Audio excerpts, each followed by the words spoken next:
I need all of my viewers to close their eyes. Yes, you watching this. And no, I promise this is not an erotic audiobook. I want you to imagine a perfect world with lush green trees, without a single whiff of an SJW or feminist in sight. Just stop for a second and think about that for a moment, and as you look to your right, you see a giant, swollen notification bell that needs ringing, baby. Don't forget to subscribe. We need to hit 50k before 2021. Now back to the reality we all face. Clowns meet circus, circus meet clowns, because breaking news, the far left weirdos don't have a sense of humor. I know, it's just another Tuesday. Everything triggers them. I remember when comedians were able to make fun of everyone and everything. But no, our progressive police with their rainbow-colored bob haircuts say that that's not allowed, which is ironic and hypocritical. The leftists are like, haha, that's right, the orange man is bad. And the right sucks, but the moment they get made fun of, they instantly say, that's horrendous, this is the worst monologue ever. If only Bill could get Baby Yoda from The Mandalorian to force choke the life out of these single, lonely, dreary basement dwellers. Because 1,000 Karens just screamed out in outrage over a joke.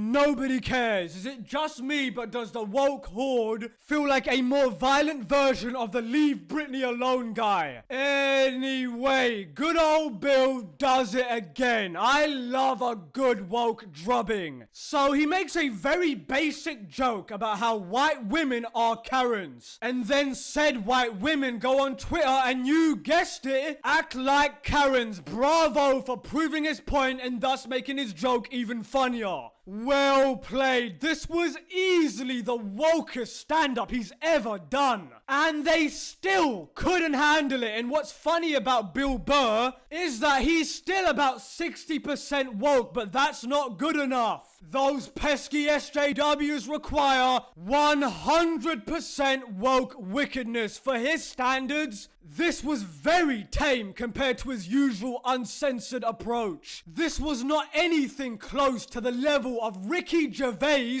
hosting the Golden Globes, but either way, it was kind of a solid performance. But it made me think, could you imagine if George Carlin was still alive? The SJW brains would have just exploded, but you can't have a sense of humor when your personality consists of you being offended by everything. You could give them everything they want just to avoid them being offended, and then they'll turn around and be even more offended that there's nothing to be offended over. Case in point, one of the funniest tweets I saw about this was this one. My whole family walked out of the room. Way to blow the opening skit, SNL. So disappointing.